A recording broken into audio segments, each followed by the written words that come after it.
خبر شامل کرتے ہیں کراچی سے ہمارے نمائندے عدنان غوری کی اس رپورٹ کے مطابق ویس تھانہ پاکستان بازار پولیس نے غیر ملکی انڈین گٹکے کی سپلائی کرنے والے ملزمان کو گرفتار کر لیا۔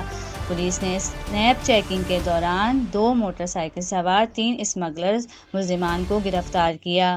ملزمان سے 6 عدد بوری 210 پیکٹس انڈین آداب گٹکا اور 8,370 روپے نقدی رقم برآمد ہوئی۔ ملزمان کے زیر استعمال اسمگلنگ میں استعمال 2 موٹر سائیکل کو بھی قبضہ پولیس میں لے لیا گیا ہے۔